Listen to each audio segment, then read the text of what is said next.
Today we are going to be looking back at how top heavyweights lost their undefeated records, or their O's, during the decade of the 1990s. Instead of throwing in whatever guys I consider to be top heavyweights in this, I shall include any heavyweight who was at any point a world heavyweight champion or multiple time world heavyweight title challenger and lost their O during the 1990s. There might be some names missing here that you associate with 90s heavyweight boxing, but some of the 90s world heavyweight champs lost their O's before the 90s, some just before and some way before, and I will cover other decades in future videos. There are also names included here that you might associate more of the 2000s, but they did lose their O back in the 90s. But anyway, 90s was arguably the craziest period of heavyweight boxing, so expect some madnesses here. Just to note, I will be listing these losing of the O's in chronological order here, so let's get started with the list. We start this list with arguably the biggest upset in boxing history, that being Mike Tyson's loss to Buster Douglas in Tokyo on February 11th, 1990. Coming into the bout, Tyson was the undefeated and undisputed heavyweight champ. He was 37-0 with 34 knockouts and was coming off of a 93-second KO victory over Carl the Truth Williams. Tyson has a reputation for running through people, and why would Douglas be any different here? This was to be a standard Tyson win where he would set up a big fight with the also undefeated and former undisputed cruiserweight champ Evander Holyfield. Buster Douglas's record was 29-4 with one draw going into the fight, being stopped in 3 of those 4 losses. A lesser known fact about this fight, this was both men's first fight in 7 months, as Douglas's last outing was on the undercard of Tyson vs Williams, when Douglas defeated Oleg Maskaev via a 12-round unanimous decision. This fight was also Douglas's second time challenging for a world title. He was stopped in his last attempt. A much more famous fact here, Buster Douglas's mother would actually pass away during Douglas's training camp, which is attributed as the motivation for Douglas's courageous performance here. Now in terms of the fight itself, this wasn't your typical heavyweight one-hitter critic KO win that was against the run of play like other upsets we've seen in boxing. Douglas used his 5-inch height advantage and 12-inch reach advantage to hit the shorter man with straight shots and uppercuts to offset Tyson's infamous come forward and peekaboo style and bruise up the face of the champ. There was no fear from Douglas's part like some of Tyson's previous opponents. Douglas was snappy and assertive with his shots, and he stood his ground in there. However, despite Tyson not looking anywhere near as unstoppable and dominant as he did in his previous fights, the fight was competitive, and he would actually drop Douglas in round 8 with an uppercut that would controversially be counted as a mere 9 count, but Douglas was able to recover. The fight would famously meet its conclusion in the 10th and 5th round when Douglas measured a fatigued and less mobile than usual Tyson with a series of jabs to then rock the champ with a right uppercut, followed by a trifecta of ferocious straight shots to make sure the champ was out for good. Tyson was famously left scrambling for his gum shield and seemed absolutely out of it. He did technically make the 10 count, but the referee did not deem him fit to continue, and to be fair, Tyson did not look like he had the wherewithal to come back and win. The 42-1 underdog had done the unthinkable and beat Tyson for the undisputed heavyweight title. Now I know we've started on a hefty one here, but I am going in chronological order of course. This defeat would go on to be the first of 6 in Tyson's career, and he would go on to be a 2-time world heavyweight champ. Okay, we fast forward 11 months and move on to the next top heavyweight who lost their O in the 90s. This was Francesco Damiani, who lost his WBO world title to merciless Mercer on January 11th, 1991. Going into the bout, the Italian Olympic silver medalist was 27-0 with 23 knockouts and was of course the reigning WBO champ going into the bout. The challenger was Olympic gold medalist Mercer, who was also undefeated. He was 16-0 with 11 KOs and was coming off of a crazy 12-round war with smoking Burt Cooper. Damiani vs Mercer was a competitive back and forth fight, but Damiani was certainly winning the boxing battle, and going into round 9, Damiani was fairly comfortably ahead on all 3 judges' scorecards. But in this round he was dropped by a chopping left hand from Mercer, and upon replay, we can see that this delayed reaction knockdown was from a punch that actually landed on the nose of Damiani and left him wincing, and his nose was bleeding profusely. This ultimately would leave Damiani unable to continue. So as far as we can tell here, Damiani basically quit because that single punch caused very intense pain to his nose, so he wasn't willing to fight on. So yes, the Olympic gold medalist ultimately overcame the Olympic silver medalist, but they did win their respective medals in different years and different weight classes, just to note. Damiani would take one more loss in his career, which actually was his final fight, and another stoppage loss, which came by way of Oliver McCool in 1993. Now many of you may be thinking Damiani wasn't a top heavyweight, but he was a world champ, and I know he was the WBO champ in '89. Well, he was actually the organisation's inaugural heavyweight champ, and this was long before the WBO's recognition as a major world title. I hate to get into this early into the video, but I'm constantly on the verge of a 2-hour WBO tangent, not just when creating boxing content, but in my day-to-day life in fact. But let me just keep this simple. The WBO are in the extremely unique position of being a major world governing body who are not major from the start of their existence, but their previous champs are still within the same lineage of the champs who went on to receive more applaud for winning the very same bout. The next major heavyweight to lose their O in the 90s was Bruce Seldon. The date was the 18th of April 1991, and Seldon was 18-0 with 15 KOs and was coming off of a round 1 KO victory just 4 weeks prior. And just to note here on an aside, Bruce Seldon had probably, I would say, the best physique I've seen in boxing history, but maybe that's one for another day, you know, ranking the best physiques in boxing history. Now, his opponent, Oliver McCall, had a much less impressive record going into the bout. He was 15-4 and was actually coming off of a loss. Now, in terms of the fight, Bruce Seldon was ahead on all 3 cards going into the 9th round, but it was the 3 knockdown rule that would bring his night to a close. 3 questionable knockdowns at that. Now, this was a tough fight, and McCall was putting some work on Seldon, especially before the 3rd knockdown. But this Seldon guy, man, I don't want to go off too much, but let me just drop it here. You know what? Just take a look at the 3 knockdowns. Hands against David Bay, as we mentioned, and Seldon goes down. And again, we talked about attrition. I just think that's more tired than anything else. Couple of short right hands, and I think Bruce Seldon is just whipped, as you said. He's just tired. He's not far from going, folks. And down he goes again. From a nothing punch. 3 knockdown rule in effect here. I would rip that body right now. And down he goes, that's it. Oliver McCall has scored a huge upset here. Yet a predictable upset. Now take a look at how he was knocked down in the opening round over his victory over Jose Revolta 2 fights prior. Here's a look at Jose Revolta. Revolta comes right out, attacks Seldon with a right hand, and Seldon goes down. Wow. A shocker. 5, 6, 7. And Seldon jumps back up. I didn't think that punch hurt him that much, but I'd say he went down and stayed there. Was that a complete ploy?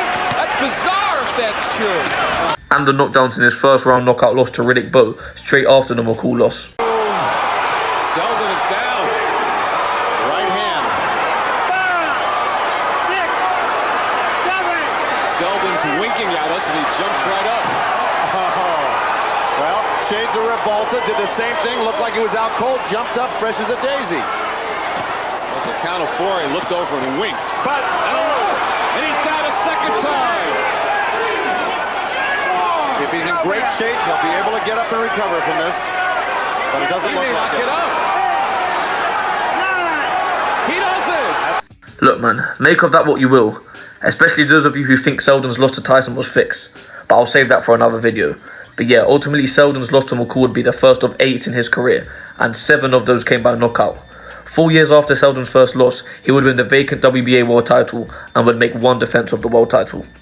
Exactly half a year after Bruce Seldon lost his O, which brings us to October 18, 1991, we saw Rocky 5 star Tommy Morrison lose his O in brutal fashion. Back to the topic of merciless Ray Mercer now. Morrison would be challenging Mercer for his newly won WBO title, which he of course won against Damiani in his last fight. Morrison was 28-0 with 23 KOs going into what was his 4th fight of 1991. Morrison had put together a streak of early knockout wins and actually stopped former WBC champ Pinklon Thomas earlier in the year, so the hype was all around him of course. Ray Mercer was now 17-0 with 12 KOs, so somebody's O had to go. Now it's funny because after the Damiani fight, which Mercer was behind on the scorecards before the finish, Mercer claimed that he wanted to box more. But in this fight we saw Mercer backing up in a seemingly unstrategic fashion and was getting backed up into the corner by Morrison. Morrison was pressuring and landing good combinations on Mercer, leaving Morrison ahead on all 3 cards going into the 5th. To start round 5 we saw Mercer back straight into the corner as usual, but this time he actually stunned Morrison, which meant Morrison was now the one backed up to the ropes. And then Mercer unleashed a vicious barrage of hooks and landed what was probably about 9 shots after Morrison was already completely defenseless and out of his senses to create one of the most brutal knockouts ever. What a way to lose your O, right? This would be the first of 3 losses in Morrison's career. The other 2 would also come by knockout. Within 2 years of Morrison's failed attempt for challenging for the WBO world title against Mercer, he would pick up the vacant WBO title against George Foreman and would make 1 successful title defense. We stay on the topic of merciless Ray Mercer in our next losing of the O. So yes, we have covered 3 consecutive fights in the career of Ray Mercer here. After taking Damiani's O, then Morrison's O, Mercer would go on to lose his own undefeated record in his very next fight against the legendary Larry Holmes. So at this point, Mercer was of course 18-0 with 13 KOs and was a former WBO heavyweight champ coming into the fight with Holmes, as he actually vacated the title to fight the infamous Larry Holmes in the #1 contenders match for Holyfield's undisputed title, rather than fight his mandatory challenger Michael Moorer to defend the WBO strap. So of course after the Morrison win, the hype was behind the up and coming Mercer. The 42-year-old Larry Holmes was much older than Mercer, especially in terms of career, as he actually lost an Olympic trial 16 years before Mercer won his Olympic gold. And he won his first world title 11 years before Mercer even turned pro, just to put things into perspective here. The former champ was 55-3 and coming off 5 consecutive wins over relatively unknown fighters.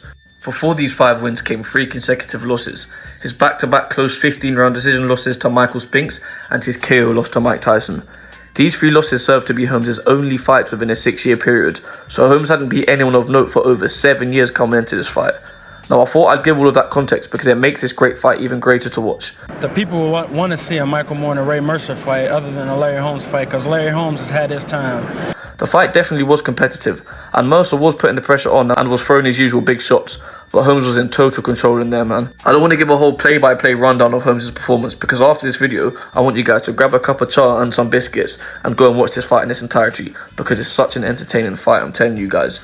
Holmes was defending Mercer's punches effectively with his back to the ropes, and he was using his left hand to measure the fairly immobile Mercer to land some bombs on him. Holmes went on to win the fight via unanimous decision, and it was not a complete shutout on the cards, but the way Holmes comfortably outboxed and even clowned such a dangerous opponent who stood in front of him, I'm happy to call this a schooling. Of course, the 42-year-old Larry Holmes had now hijacked the undisputed heavyweight title to fight with Evander Holyfield, a fight which Holmes would go on to lose by decision. As for Mercer, this was the first of 7 losses in the former WBO heavyweight champion's career, and his second loss would come only 3 fights later in similar fashion, when he lost a decision to the 39-year-old underdog Jesse Ferguson, meaning Ferguson had hijacked Mercer's potential unified title shot against Riddick Bowe. Now, this fight ain't how Mercer lost his O, so I won't bark on about that too much, but that's a hefty conversation for another day. Mercer would go on to challenge for the WBO heavyweight title once more, a decade after his first L, in a failed attempt against Wladimir Klitschko. Okay, we now move on to November 13th, 1992, when Evander the real deal Holyfield lost his undefeated record. For the 3rd time in this video, we have a case of somebody's O having to go, as Holyfield would be defending his undisputed title against fellow undefeated fighter Riddick Big Daddy Bowe. Holyfield was 28-0 with 22 KOs coming into the bout. He had 3 heavyweight title defences and was a 2-weight undisputed world champ. Bowe was 31-0 with 27 KOs and was weighing in 30 pounds heavier than the former cruiserweight Holyfield, living up to the nickname Big Daddy. In terms of the fight itself, look, it was Ring Magazine's 1992 Fight of the Year, so the fight speaks for itself.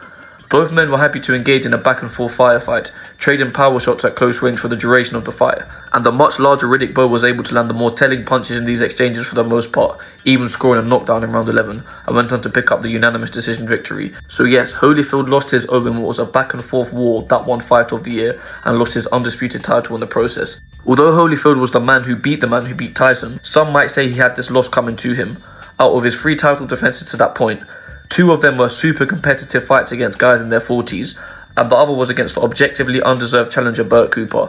Cooper was the backup of a backup opponent, as Holyfield was meant to fight Tyson, then was meant to fight Damiani, then ultimately settled for Cooper, who was so below standard in terms of meritocracy that the WBC didn't even sanction the fight, meaning the fight was not an undisputed title defense. However, Cooper managed to hurt Holyfield badly and knock him down in the first round, before Holyfield came back to win. So yeah, Holyfield taking that first L wasn't such a shock when it comes down to it. This would be the first of 10 losses in Holyfield's career, but he would go on to be heavyweight champ 3 more times. The next top heavyweight who lost their O in the 90s was Axel Schulz. On May 1st, 1993, he would rematch the fellow undefeated Henry Akinwande for the vacant European heavyweight title. They fought less than 5 months prior for the same vacant belt in Schulz's hometown of Germany. The bout would be ruled a 12-round draw by the referee, meaning the belt remained vacant. So going into the rematch, Schulz was 15-0 with 1 draw, and Akinwande was 20-0 with the 1 draw. This rematch is of course where Schulz would lose his O. This time Akinwande did enough over the 12 rounds to earn a UD victory, also in Germany this time. Well, many would argue that Akinwande did enough in the first fight. This would be the first of 5 losses in Schulz's career, and he would go on to challenge for the IBF heavyweight title 3 consecutive times in a couple years from his first loss. All failed attempts, but many would say he deserved a nod in at least one of those 3 occasions. A few months later, on August 12, 1993, a 21-year-old and below 200-pound John Ruiz would take his first professional loss within a year of making his professional debut. Ruiz would be fighting the future cruiserweight world title challenger Sergey Kobasev. Both men were undefeated going into the bout with a 14-0 record, but Kobasev had 1 more pro fight in his record as he had a draw on there as well. The men fought to a 10-round decision, and despite Ruiz outlanding Kobasev throughout the fight according to the CompuBox stats, Kobasev did enough in the judges' eyes to win, earning a split decision victory. So yes, Ruiz's first loss was a split decision early in his career, and this would be the first of 9 L's in Ruiz's career. John Ruiz is of course renowned as a 2000s heavyweight, as he would go on to become a 2-time WBA heavyweight champion that decade, but Ruiz actually took 3 losses in the 1990s. For the next losing of the O, we go back to the Bowe-Holyfield rivalry. They'd be having a rematch just under a year to the day of their first epic battle. Riddick Bowe famously vacated the WBC title after his first win over Holyfield due to failed negotiations to fight his mandatory challenger Lennox Lewis, meaning this rematch was only for the WBA and IBF titles. Since the first Holyfield fight, Bowe made 2 title defences. The second of these defences technically wasn't even a unified title defence, as he was taking on Jesse Ferguson, who was not ranked by the IBF, so the IBF did not sanction the bout. So Bowe was walking into the Holyfield rematch with a perfect 34-0 record with 25 knockouts, and Holyfield was now 29-1. The fight itself was another great back and forth battle. But mate, most of you know what this fight is famous for, so it might be a hefty one to get into. In terms of Holyfield getting the better of Bowe this time, Evander did appear more defensively responsible, darting back out of range after teeing off on Bowe, or even covering up better. And he did come into the fight 12 pounds heavier than he did in the first fight, helping him to hold his ground more when they met in the pocket, although Bowe was 11 pounds heavier than he was in the first fight himself. The fight was about even in terms of scoring come the 7th round, but obviously this madness would happen.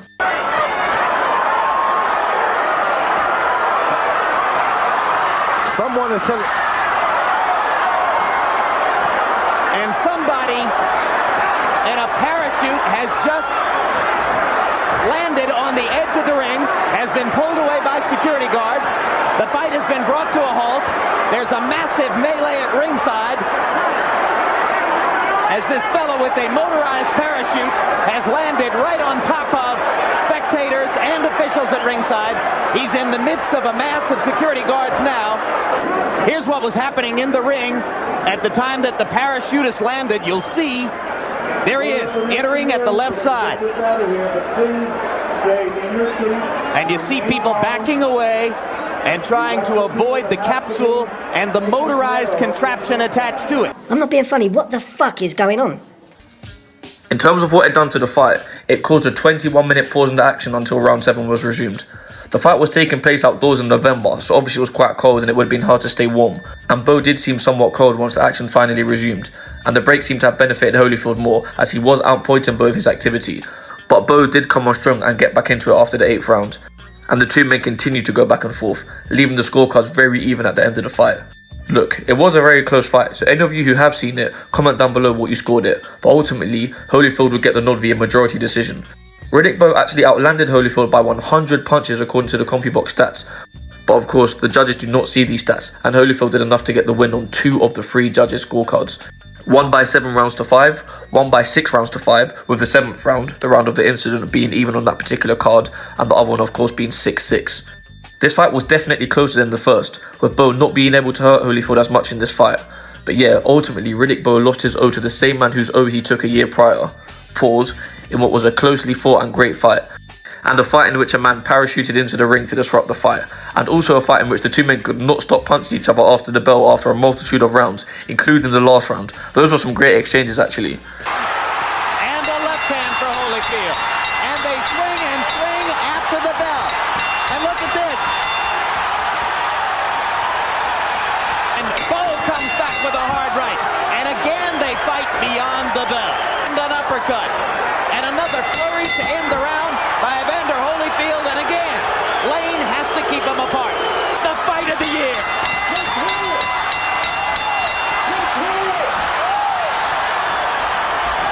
So yeah, just mental scenes all round, but that's the 90s for you. As for Bowe's career, this close encounter would go on to be his only ever career loss, and he would go on to become a 2-time world champ, but more on that later.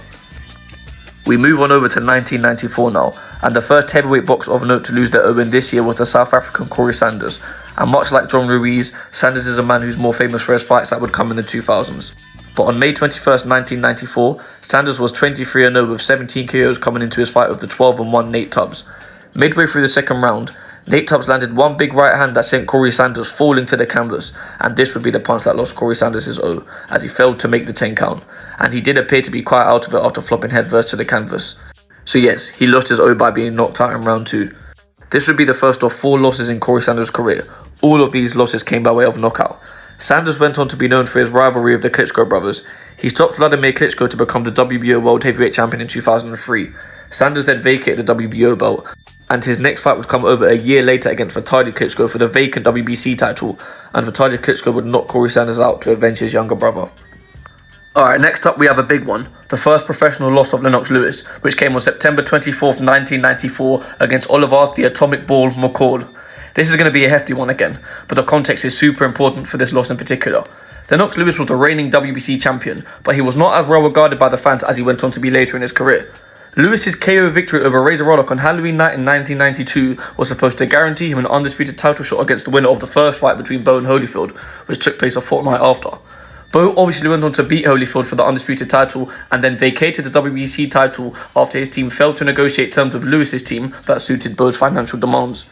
Bowe's narrative was that Lewis wasn't worth fighting, hence why he vacated the WBC title. However, Lewis did actually defeat Bowe in the Olympic finals back in '88, but Bowe was the much more regarded pro amongst the general public, and he was considered the best heavyweight in the world at the point he vacated the title. But I bring all this Riddick Bowe stuff up because Bowe vacating the title led to Lewis being simply awarded the vacant WBC title. Yes, no vacant title fight, he was simply given the belt. I guess that win over Razor Roddick was enough in hindsight. So there are already so many questions surrounding Lewis's legitimacy as a champ. He went on to make 3 consecutive title defenses against Tony Tucker, Frank Bruno and Phil Jackson. His shaky moments in the Bruno fight made people question Lewis even further, including his ability to take a punch. And of course, Phil Jackson was Lewis's last opponent going into the McCall fight. A questionable opponent in terms of quality, based on how stacked the division was back then. But yeah, before I get into the losing of Lewis's O, aside from questioning him as a boxer, he was even questioned about how British he was. Rightly so, of course, because he did represent Canada in the Olympics. Lewis spent the entirety of his adolescent years living in the country he boxed out of as an amateur, that being Canada, and was accused of using his birthplace of Britain in the pro ranks as it held more commercial value. Pro boxing was of course more prominent in the UK than it was in Canada, so this would make sense. To that point, only one of his pro fights took place in Canada, and that would remain to be his only ever pro fight in Canada. He's an opportunist. He turned professional, and he looked around. There was nothing that could be done for him at Canada. They hardly run any professional shows there. He would be considered a foreigner in America, trying to make his way. So he decided to become an Englishman, which was apparently his original birthright. And he came here and decided to cash in on being an Englishman. Are the public 100% behind their champion? This is Berwick Street, a market in the heart of London, and a good place to ask the British public what they think.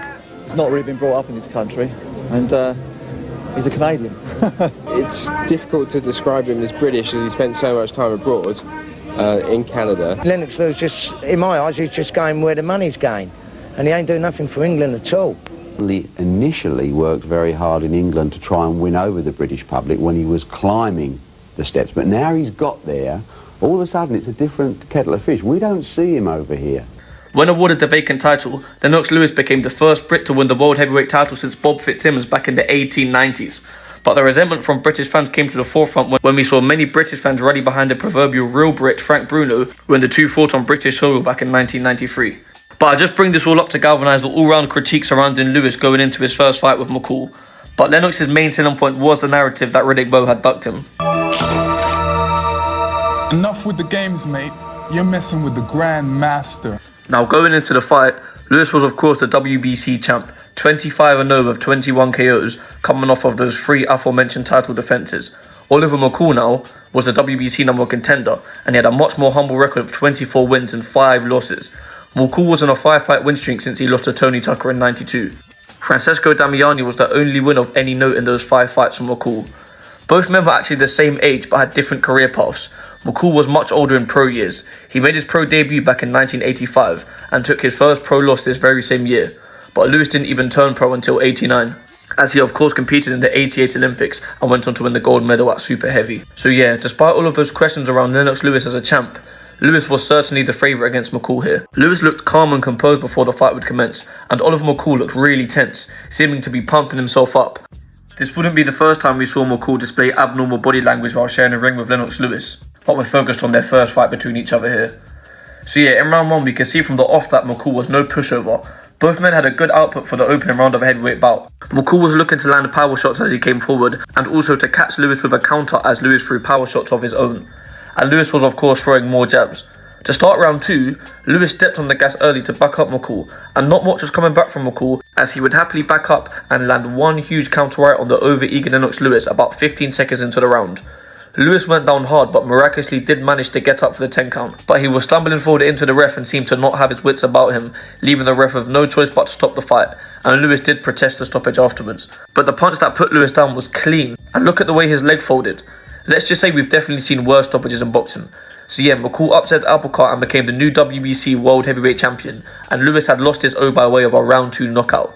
This would go on to be the first of 2 losses in Lewis's career. Both losses came by knockout, fairly clean knockouts at that. This leaves open for the debate on whether or not Lewis had a good chin. Now he has shown a good chin at other points in his career, and this is heavyweight boxing after all, but you guys comment down below on whether or not you think Lewis had a good chin. Now we're focused on the fights in which heavyweights lost their O here, but I do think it's fair to note that Lewis avenged his loss to McCall years later, in peculiar fashion, which I'm sure you all know about. But Lewis did actually want an immediate rematch to regain his WBC title against McCall, but McCall did not grant him this opportunity as he felt Lewis disrespected his victory with all the complaints of the early stoppage, as Lewis even said he was robbed of the title, which did not sit well with the new champ. The Lewis vs McCall rivalry certainly has a lot of substance to it. Just over a month later, on November 5th, 1994, we have another big one, when the first ever Southpaw heavyweight champion of all time, Michael Moorer, lost his O to Big George Foreman. This is one of the most famous fights in heavyweight boxing history, as it was the fight in which George Foreman became the oldest world heavyweight champion ever. So going into the bout, the former light heavyweight champion Michael Moorer was 26 years old with a perfect 35-0 record. He was the unified WBA and IBF champion, as he had just defeated Evander Holyfield by majority decision for those belts. He was also a former WBO world heavyweight champion. The legendary Big George Foreman was 45 years old coming into the fight. He was 72-4 with 67 KOs. Of course, Foreman's career accolades speak for themselves, but focusing on this part of his career, George Foreman was actually coming off of a loss going into his fight with Moorer. He had just lost a 12-round unanimous decision to Tommy Morrison for the vacant WBO title, and his last loss before that came in 1991 to Evander Holyfield. If there's any advantage Big George Foreman had over the former light heavyweight champ, it was his size, right? But even then, I previously mentioned Holyfield's lack of size as a heavyweight, but a 208-pound Evander was able to earn a unanimous decision against a 42-year-old Foreman. Plus, Michael Moorer arguably grew into the heavyweight division much better than Holyfield did, and he was actually coming into the fight with Foreman at 222 pounds. So all these things considered, the 45-year-old Big George was obviously the better underdog. Now in terms of the fight, it was a good heavyweight battle. Neither men did a lot of moving around, as expected. They both stood fairly static at mid-range in the middle of the ring. Both men were known for their jab, and Moorer was definitely winning the jab battle in the fight, having a great deal of success with a right jab landing at will on Foreman's face. This was the story of the fight, and as the fight went on, both men did start to trade power punches and land well on each other, but Moorer's jab remained the differentiating factor and was bruising up the face of Foreman and closing his eye up. Going into round 10, Moorer was ahead on all 3 cards and very comfortably on 2 of them. But of course, round 10 would be the round that Big George Foreman landed that one big right hand down the pipe on Michael Moorer to send him to the canvas and leave him unable to continue. Yes, Foreman finally landed a big clean right hand, the Southpaw killer, on the smaller Southpaw fighter who had just stood in front of him and outpunched him for over 9 rounds. And the heavyweight division now had a 45-year-old unified world champ. History was made that night, and Foreman famously wore the same shorts that he wore 20 years prior in his loss to Ali. And yes, Moorer had lost his undefeated record and his belts by being knocked out by a 45-year-old in an upset defeat. This would be the first of 4 defeats in Michael Moorer's career. 3 of these 4 defeats were by stoppage. Moorer would go on to be a heavyweight world champion again after his loss to Foreman, winning the vacant IBF title less than 2 years later. Next up, we have the only major losing of an O in the heavyweight division in the year 1995. This was when a 23-year-old Herbie Hide lost at 0 in his first attempt at defending his newly won WBO heavyweight title.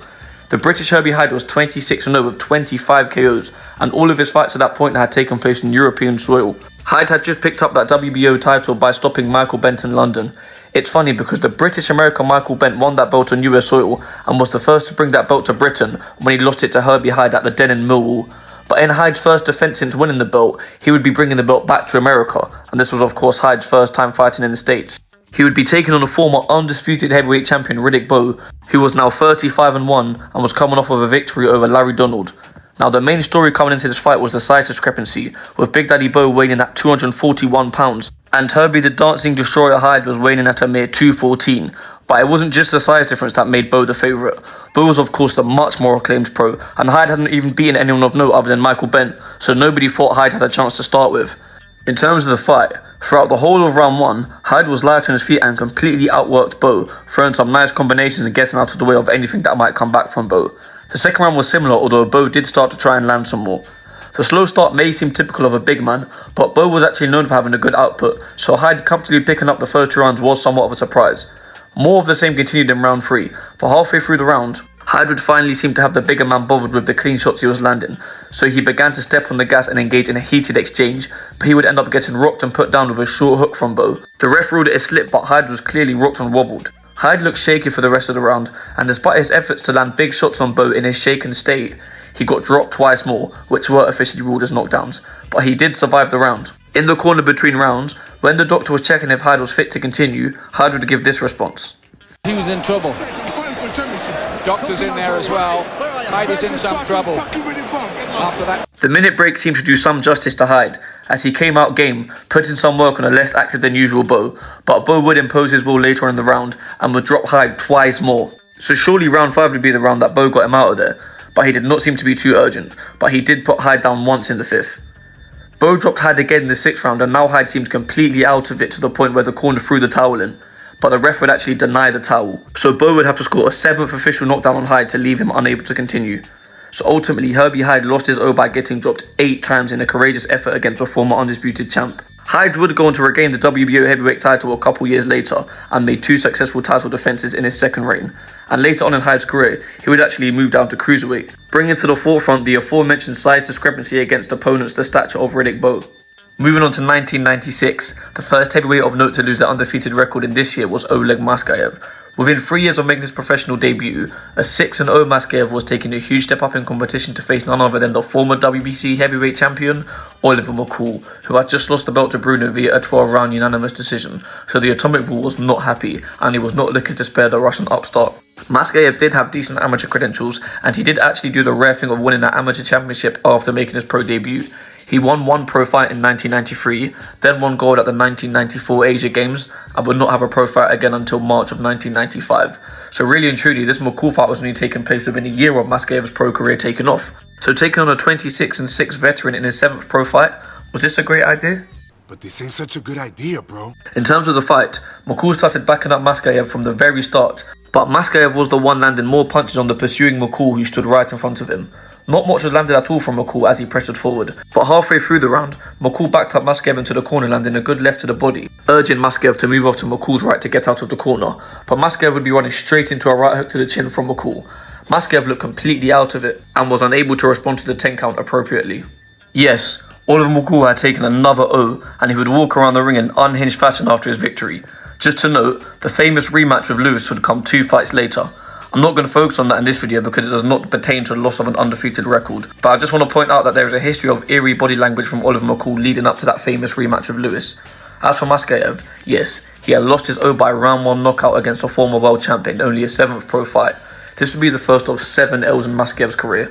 All 7 of these losses came by knockout. However, a decade after Maskaev's first loss, he would win the big one when he defeated Hasim Rahman for the WBC heavyweight title by 12-round TKO. Maskaev then went on to make 1 successful title defense.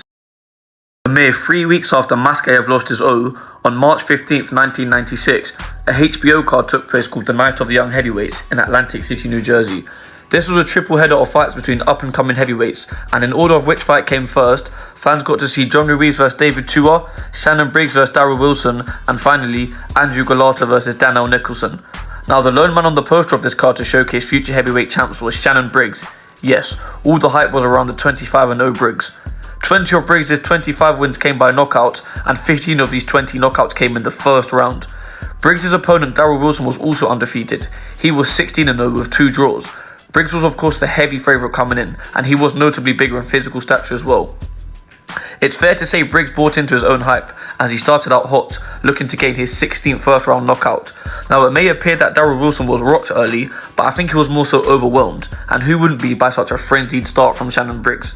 But as the round went on, it became more back and forth, and the fight stayed at a good pace, but of course Briggs did not keep up the same frenetic pace we saw from him in the first minute or so, and this remained the case in round 2. Briggs was noticeably defensively irresponsible in his early blitz, but when the pace became more normal, he still remained defensively irresponsible and had to take shots from Wilson to land his own. In the third round, a now rather lethargic-looking Briggs was engaging in some tight-knit exchanges with Wilson.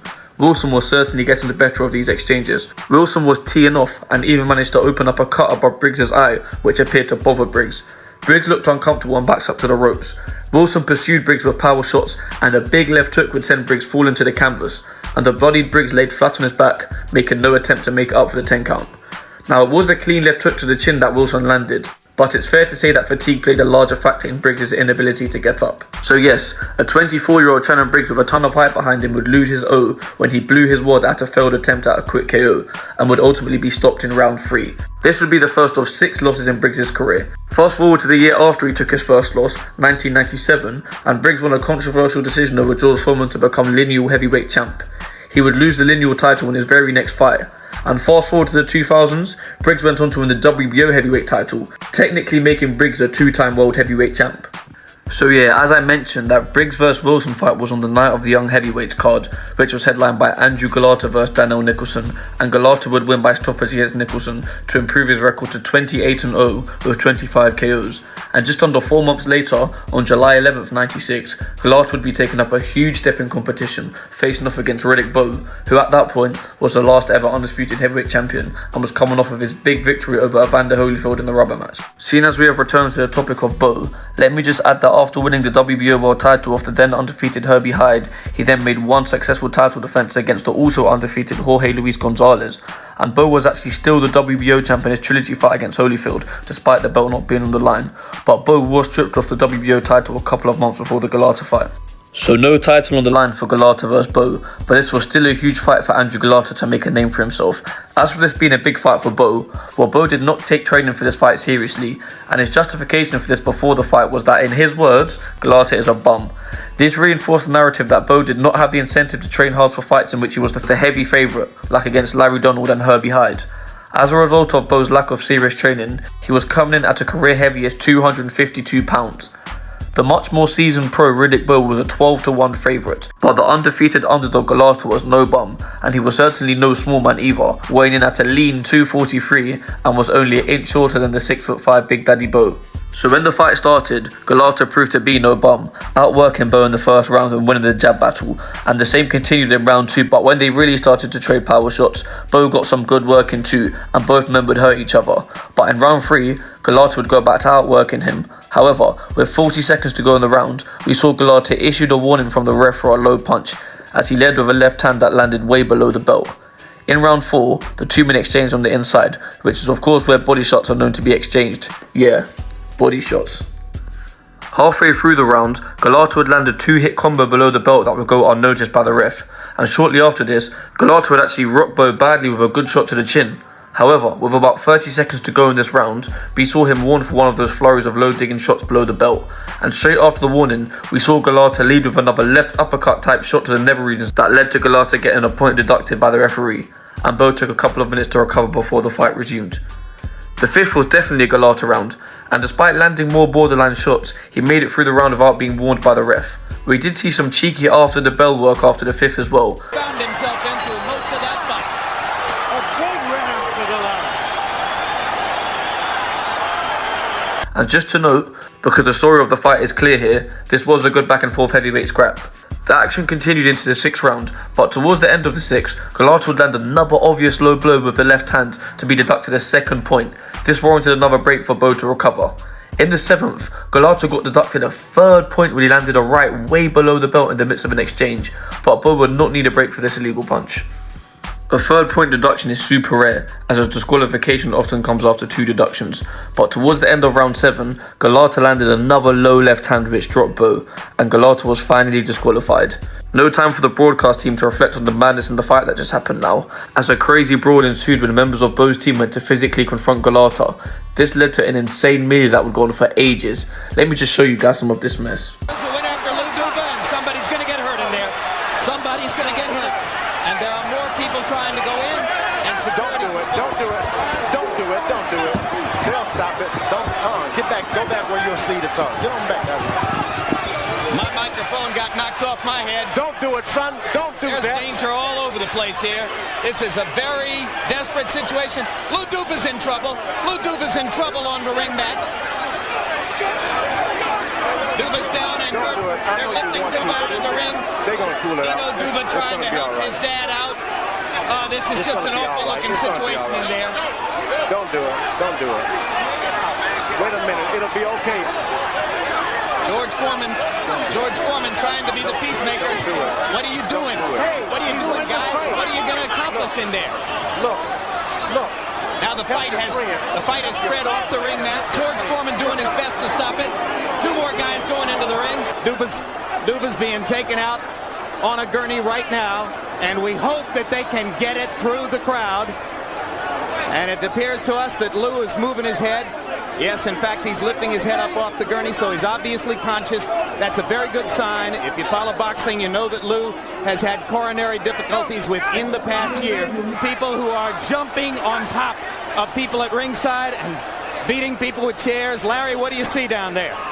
Well, I don't see anything except a lot of energy, bodies being thrown around, people watching, trying to see what's, who these last of the hooligans are.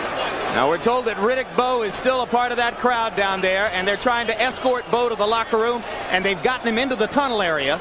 There's a melee of people surrounding Riddick, and now he's into the tunnel area and out of harm's way. Where's Golota? Does anybody know where Golota is? It's flaring up again now behind us. Another riot. Guys jumping over chairs. Riots and fights are breaking out at ringside with no police in sight.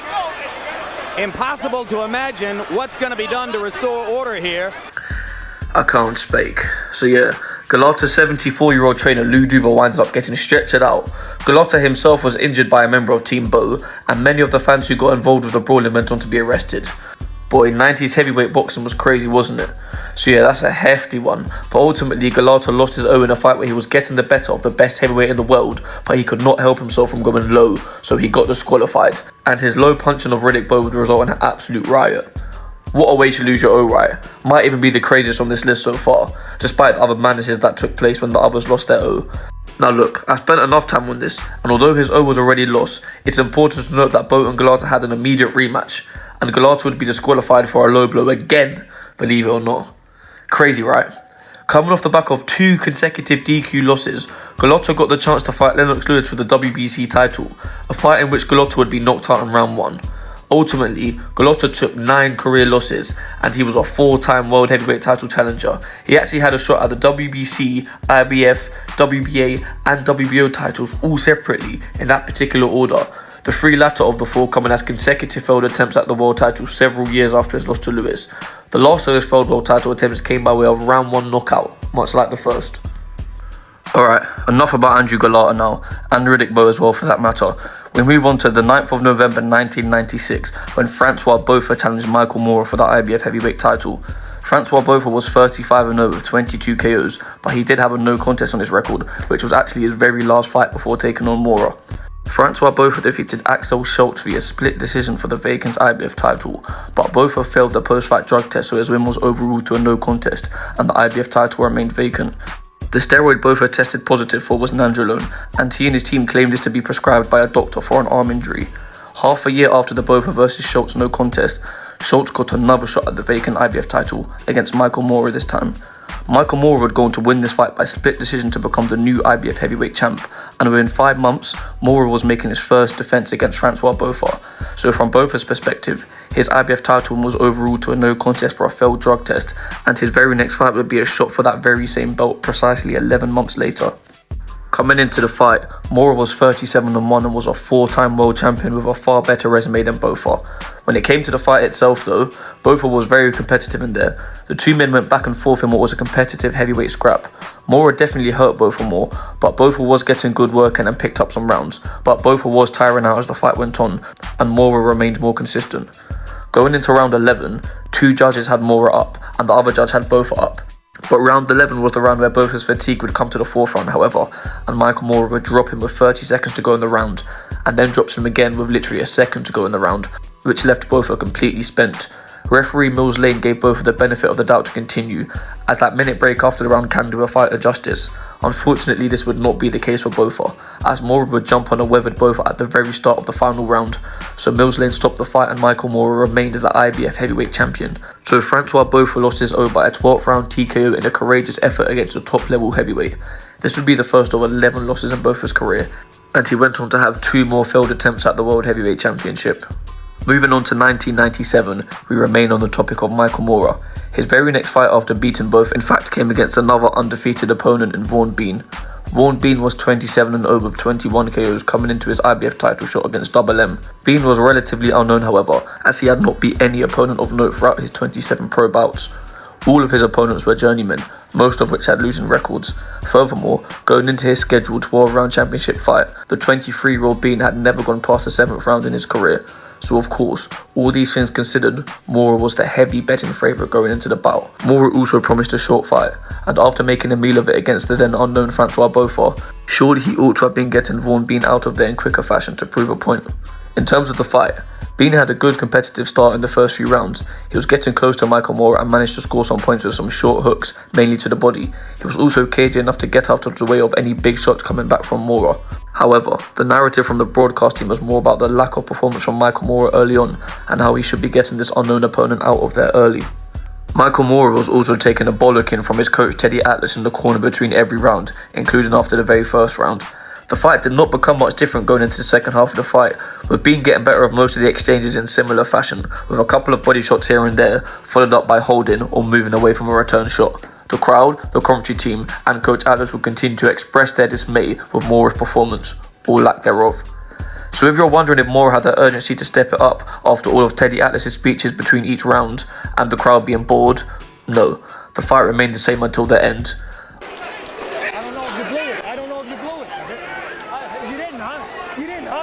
Put your hands up. Put your hands up. Put them both up now. You hear me?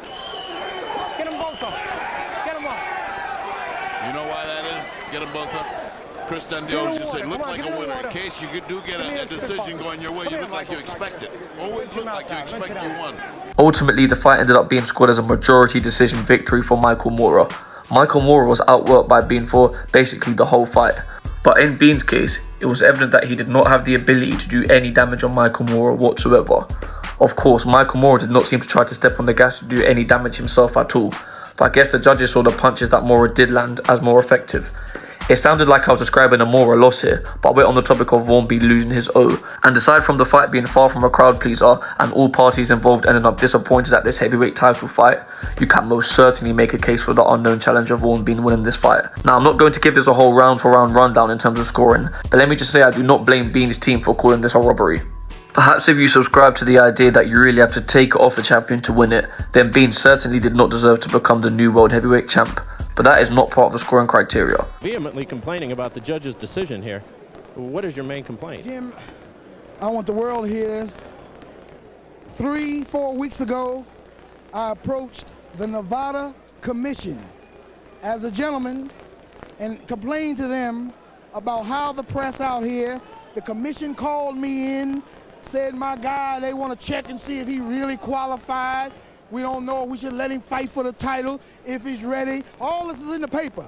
All this, the judges, the local officials here, read this, all over thinking my guy ain't ready. Butch Lewis has a reputation too. Butch Lewis has never, ever brought a fighter to the ring that wasn't qualified to win. But what is it that you're charging? Are you charging? Wait a minute, hold on. Are you charging that they prejudiced the officials before the fight? Jim. Is that the charge? It's, what it is this. It's only human nature, and I tried to explain that to the commission. That every day here in the local media, they were talking about my kid might not last around. My kid doesn't deserve it. They want to jump on me and Don King because we made the match. You saw the fight. Does it look like he was supposed to be here? Yes, because we won. That's all well and good, but I've been around sports a long time, Butch, and for you to charge that officials are swayed by the media, that's ridiculous. As much as you, don't go ahead, boo. As much as you have to understand the human psychology. If I tell you enough times to go to the store and buy Tide, when you walk in that store, you walk to the supermarket, you go to the distributor, you grab Tide, because you hear Tide, buy Tide, it's the best. Or you say, don't buy Tide, it's no good, it's no good, it's no good, it won't clean your clothes. Well, this is what they've been hearing here 8 weeks. all in the paper. These officials live here. They can't help but to think, well, this kid is not really he doesn't belong in here. All I asked them to do was bring in neutral officials who wouldn't be biased by the local media.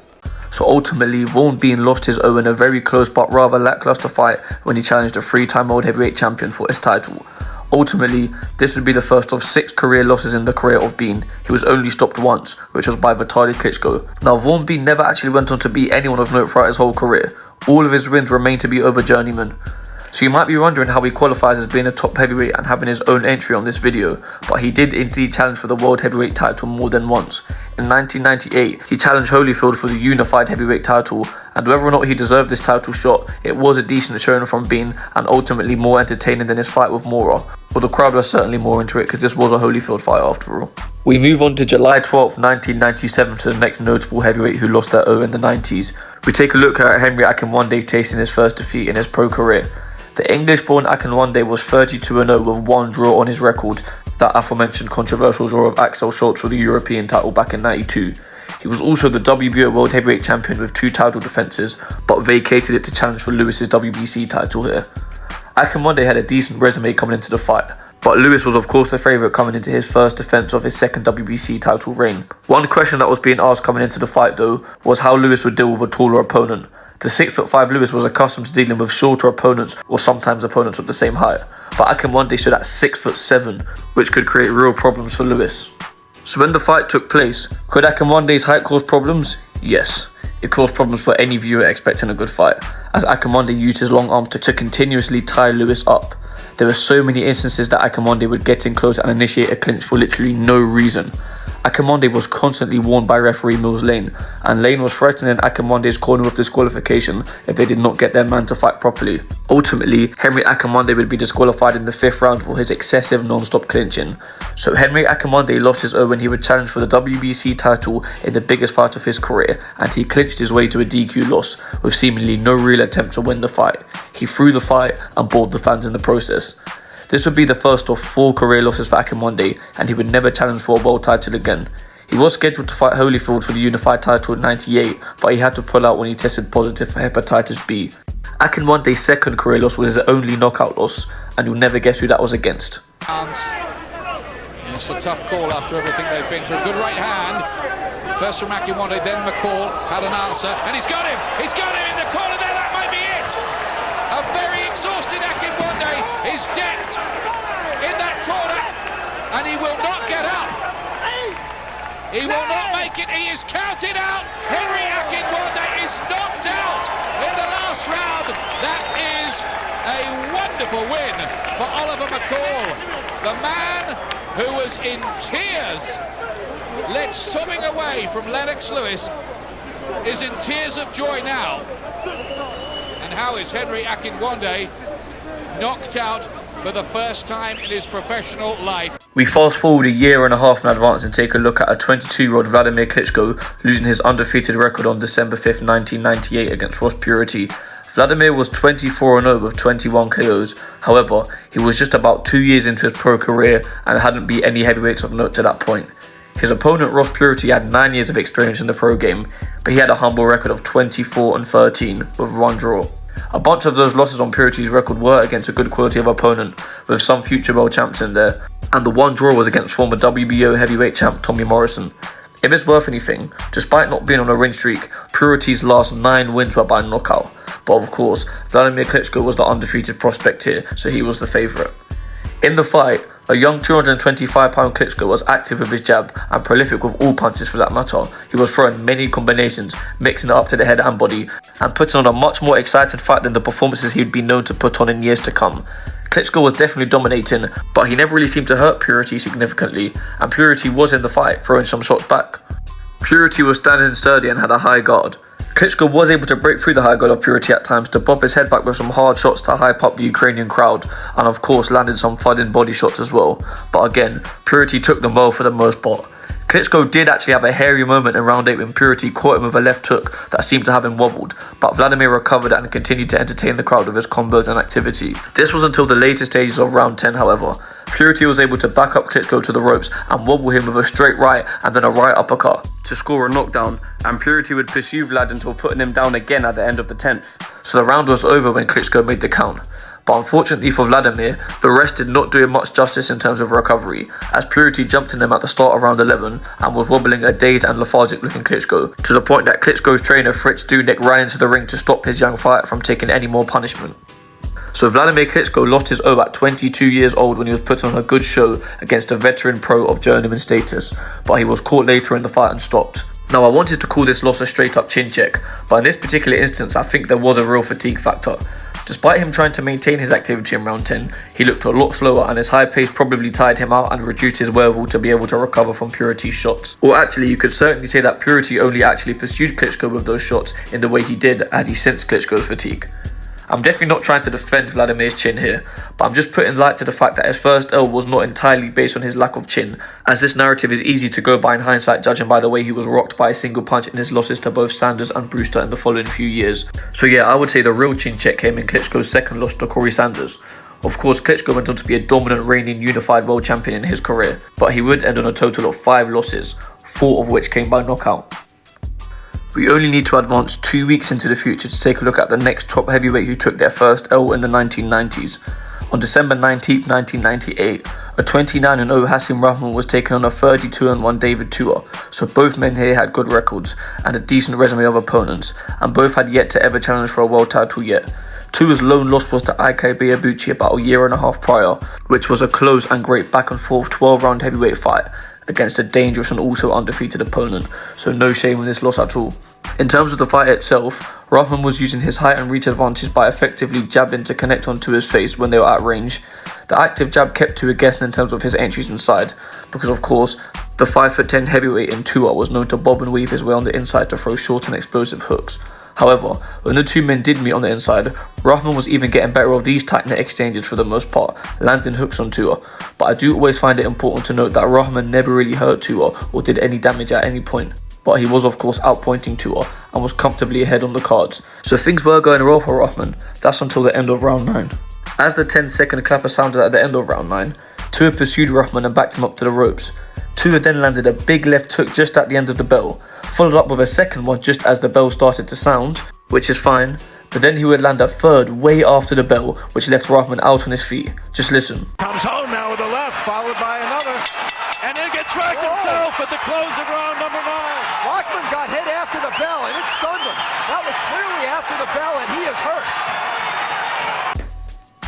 So yeah, that's a clear and obvious foul from Tua that the ref let him get away with. A sudden DQ is always controversial without warnings warranted, but there are exceptions. For me, such a blatant foul that has a huge effect on the fight has got to at least lead to a point deduction. Probably 2 points deducted would have been more fair in this instance. But of course the fight was not over yet. But much like when Klitschko lost his own the last fight I covered, Rahman would not recover, despite his corner's efforts to bring him back too. So yes, Tua would jump on Rahman to start the 10th round and hurt him again. He rocked Rahman on the ropes and unloaded a barrage of hooks which led to the ref stopping the fight. Now this is double controversy, and another moment which leaves this ref open for scrutiny. Rahman was ducking and rolling. Despite his abnormally low stance while attempting to defend himself, and the way he briefly stumbled after the stoppage, Rahman immediately protested the stoppage, and he looked fairly okay. I know it's hard to referee a fight in the moment, and we can't use hindsight here, but it's not as if Rahman's head was getting rocked back by those Tua shots, and you have to give a guy more of a chance when he's clearly ahead on the cards. If Tua was dominating the whole fight, this would have been more understandable, but that's not the case here. Look, the early stoppage doesn't even matter. The fact that Tua got away with that late shot the round before was crazy anyway. Just to note, after 9 rounds, Rahman was ahead 8 rounds to 1 on 2 of the cards, but the other card, well, I have here on BoxRec 89 to 87 in favour of Rahman, which is mental because that means that judge had 5 even rounds. But that's not the point here obviously, and it's probably a mistake. But yeah, ultimately Hasim Rahman lost his O in controversial fashion in a fight in which he was ahead in, when he was punched after the bell and then arguably stopped early. I know I went a bit hard on the refereeing despite the fact that I was more impartial with other stuff like the judging of earlier fights, but I'm pointing out that this heavyweight lost his O in objectively unfair fashion. So objectively unfair in fact, that luckily for Rahman his IBF ranking was not affected after the loss.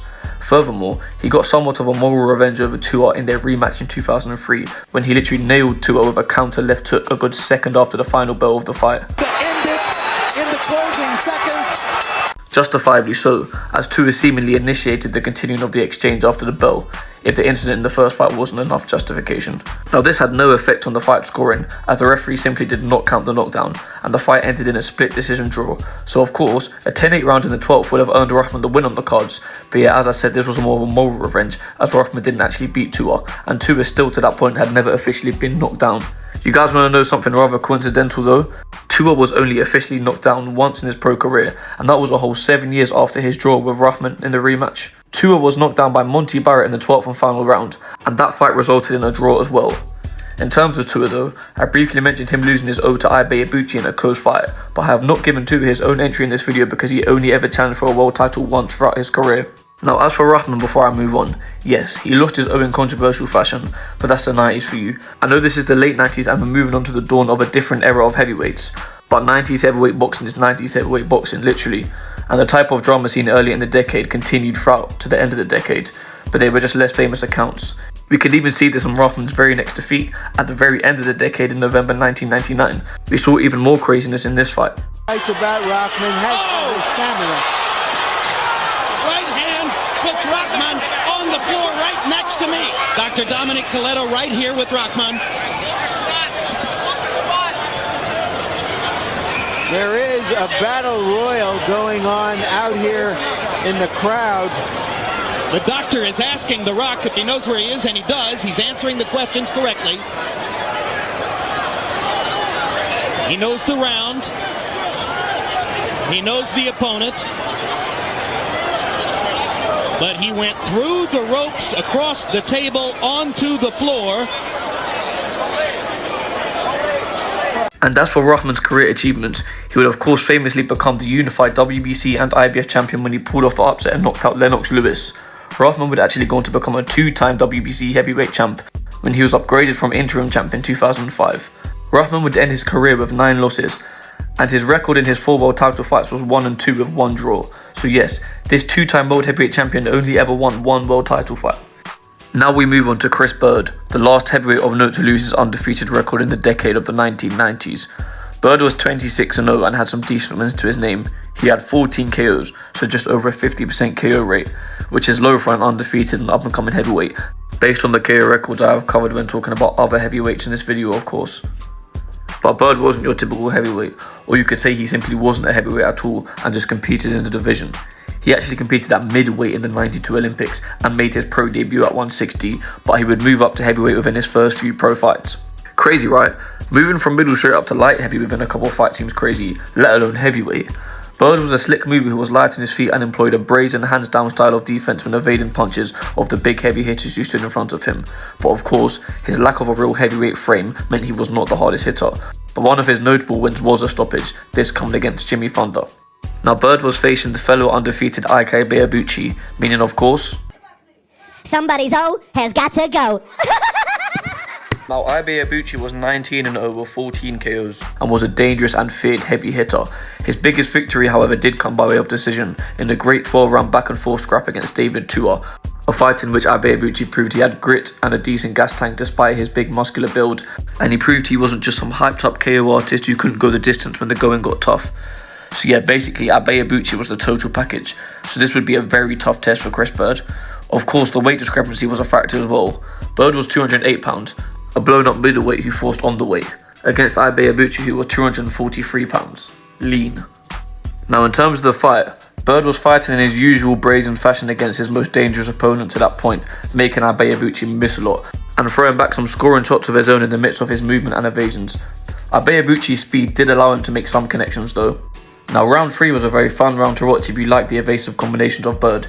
He made Ike miss with some huge swings in the round, but there wasn't too much coming back from Byrd.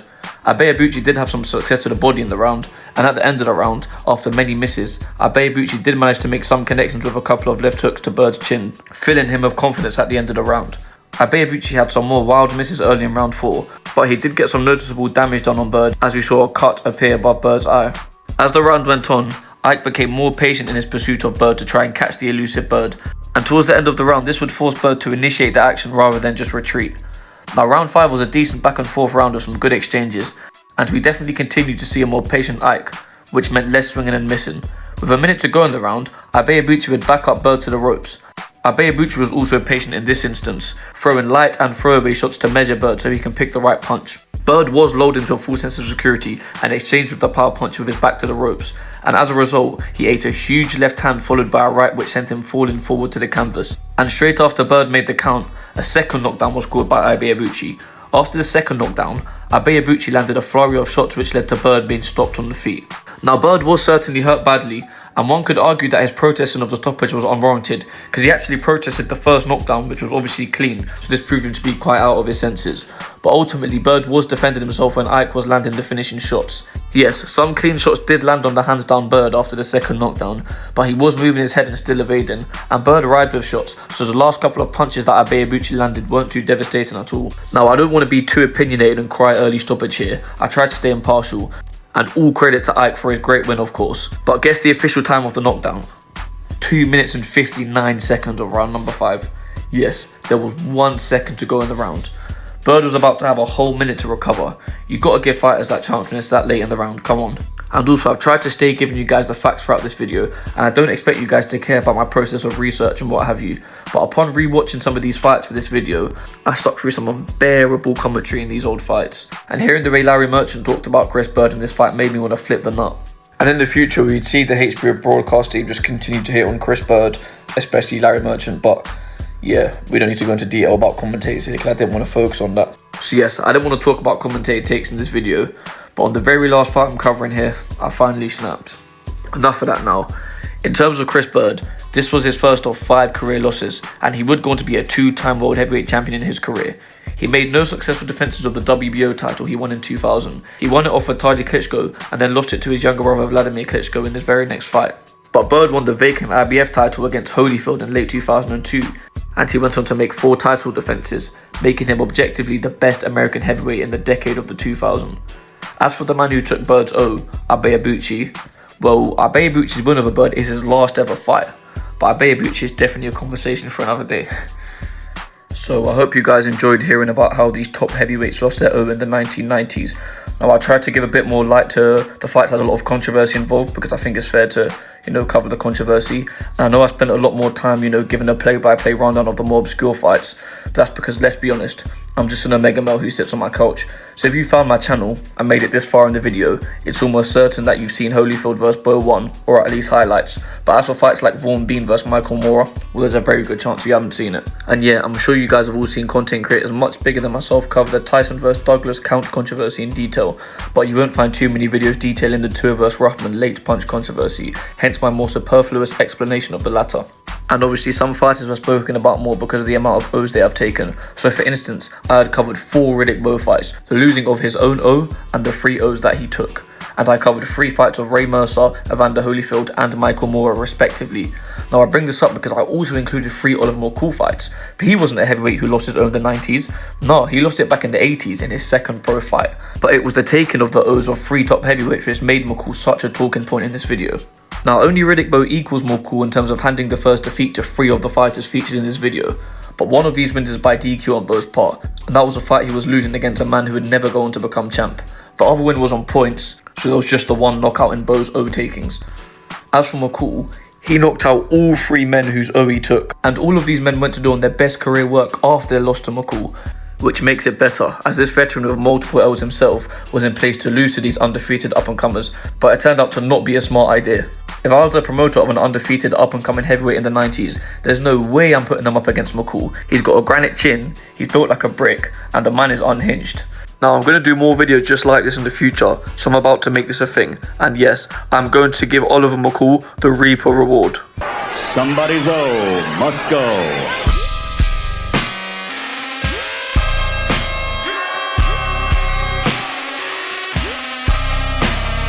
But yeah, you guys let me know in the comments what you want to see next. How 2000s heavyweights lost their O, how 80s heavyweights lost their O.